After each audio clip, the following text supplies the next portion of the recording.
And when you first saw me, you're like, this visually impaired guy wants to be a groomer. Yeah. So if you would have not taken the case, if you would have not seen that I had any potential, I would have been sitting here having this conversation with you.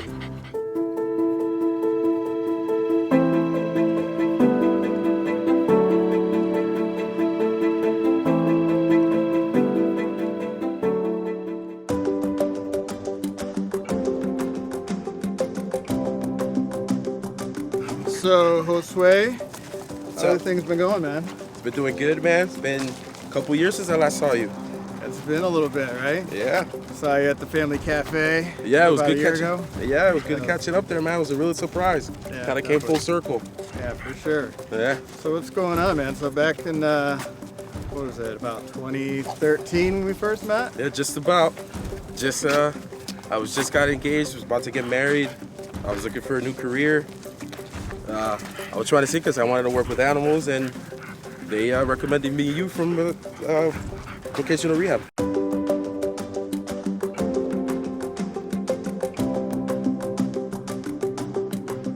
So I remember when we first met, you told me the story about what happened with your vision. Yeah, I think I told you what happened was when I was 6 years old, I was visiting some family in New York, coming from Puerto Rico, and it was only my second time in the States. And I was playing in an alley, playing dodgeball with some neighbor kids. And one of the times the ball fell, I scratched my eye. Just scratching my eye normal with my dirty hands, and I developed pink eye.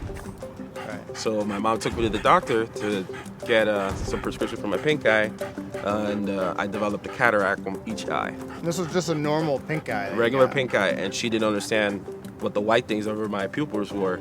So when we went back to the doctor to see what was going on, the nurses who had seen me before knew that there was something wrong. So the doctor never came to see me because they found out that they gave me drops for a 40-year-old, and I was 6 years old. So they steroid-induced pink eye and made it incurable into my eyes. And I lost my vision the next year.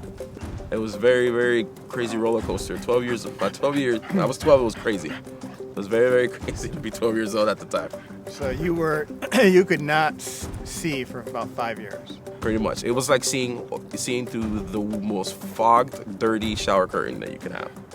So I could see shadows, but the shadows had to be directly in front of me, about right here. That must have been pretty amazing to all of a sudden be able to see again. Yeah, it was a lot of headaches, a lot of processing, and learning how to. One of the things that you lose when you can't see is the empathy you feel for people when you see them and you feel bad because you're looking at the person struggle. When you can't see, is a little harder because everybody will tell you, oh my God, that person looks so bad. Oh my God, look what they're struggling, but you can't. See it. Yeah, you're already struggling yourself and you can't see. So, but I had learned that. I learned that through school, making friends, playing sports, using my eyes, pretty much. Something I didn't use for a while.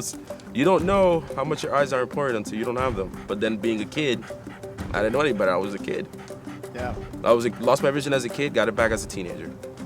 Do you feel like it brought anything positive to you going through that experience? Patience, actually. It's the biggest virtue I got from that. Patience was something I did not think I needed as much as an adult.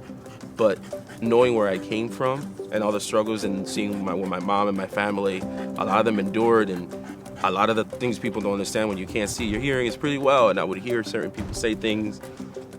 The doctors used to say, maybe he's not going to have a sight back. His life is not going to be like the normal kids and all that. And I had to have patience because I don't know, just listening to those superhero stories and all that, you always knew that there was going to be, the hero was going to win or somebody was going to save him. And I think that kind of instilled in me that it wasn't going to be the end, that I was not going to stay there forever. Especially with my upbringing, I understood that I wasn't going to stay there. My mom was not going to allow that. My grandmother, my sisters, they kept pushing me. They kept including me in things. So I never felt like I was stayed behind. I didn't get to drive like everyone else at that, everybody drives at 16, 17, but I was able to get it in my 20s. So I learned when I was blind that you wait. Patience is a virtue, and that's the best thing you can have, especially when you have a disability.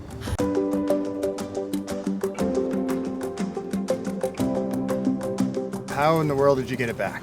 So this time I was living in Puerto Rico, going to the school of the blind, and there was some doctor that used to study there, and he was a teacher. He was a history teacher and ended up going to ophthalmology school because of the students he taught there. And he pretty much told me, long story short, he's like, well, I'm going to give you your vision back, but I'm going to give you steroids. And me and my mother laughed at him, like, that's what got me in this place. What are you talking about? And he's like, no, I'm going to give you pill steroids, especially since you're going through puberty right now. This is going to be the best way of attacking your weird version of pink eye. I said, okay. And within, I want to say 4 weeks, I was able to see, the first thing I saw was color orange on my grandma. And then after that, I was playing basketball actually, like 2 weeks later after that.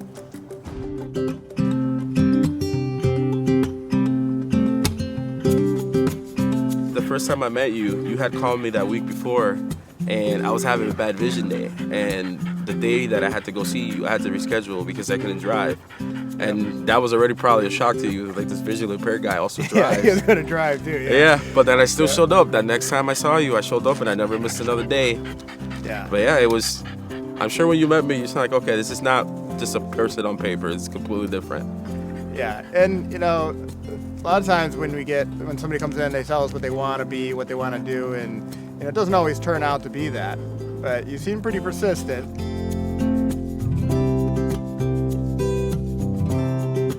You got a job at Petco. Petco, right? Yeah, you got me my job at Petco, my foot in the door. And from there, I was able to get some training to go to school. And then from there, I was able to leave Petco. Then from Petco, I got to the job at St. Cloud. And I was able to further myself there. All right, so you were at the Groomer for 7 years. Yes. And then where'd your path go from there? Well, in the 7 years I was there, it opened uncertain windows because of certain experiences. One of the few that I did, well, when you work with animals, you think you could tame all the animals. You think you could work with tigers, panthers, eagles, and all that. So some exotic animals came in. One of my few stories, I have one, there was a parakeet came in, and my supervisor, she said she had experience doing the parakeet. And what you do is you dremel the beak with the grinder because their beak gets too long and it could cut what would be their chin if it gets too long. But no one tells you that if that beak grabs you, that's the tip of your finger, or it's gonna go right through the palm of your hand. Really? So this man comes in with a parakeet wrapped in a towel, and all you see is his head, and the parakeet's saying some words. And you're like, well, I thought it was just parrots, me coming from my background. I thought it was, and they're like, no, some of them can say things. And he was just dropping profanity like crazy because he did not want to be let go. So he asked for us to do something about his claws and to do something about the beak. So the claws were pretty easy because they don't kick like dogs do. But the beak was it was something that was very terrifying. I had to put my forearm, because if you lean too hard, you could literally crush the bird. So I had to put my forearm in the length of him, so his head was sticking out like that.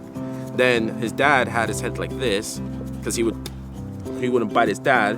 So then the supervisor, she went and she was going to try to do it, and he just snapped the drum in half. Wow. We're talking about a piece of metal. He just snapped it in half. And I was like, I will never work with birds again. That was my wake-up call right there. Yeah. With another opportunity, I got to go assist with a nail trim for some tiger cubs in Animal Kingdom. That one was really fun. Just grabbing their little paws, and it's just, your hand it's nothing. And you just think about how gigantic these things are gonna get. And they're just kind of looking at you like, oh, there you go. They're like, holy crap, you're a whole tiger. That's insane. So throughout all of this, you said that you still have your good days and your bad days with your vision. So nowadays I have a pretty severely light sensitive, and I have a pretty bad version of color blindness, but I still could see. And every disability has a good day and a bad day, and I can't sit here and complain because I know some people have it even worse than me. And when you first saw me, you're like, this visually impaired guy wants to be a groomer. Yeah. So if you would have not taken the case, if you would have not seen that I had any potential, I would have been sitting here having this conversation with you. So I have to appreciate that you even took the chance. You went out there and got interviews for me. You were very stubborn, especially with Petco, because I don't know if you remember that. Petco said no a couple times. So if I didn't have someone at least at my corner that's really felt the way I felt about myself, we wouldn't be sitting in this bench having this talk right now. Yeah. Well, we always believed in you. I mean, you're a pretty amazing person, and I'm happy it all worked out. Brought you to where you're at now. Really, really great story. Yeah, I always appreciate it, man. 10 years later, Definitely, brother. gotta appreciate it.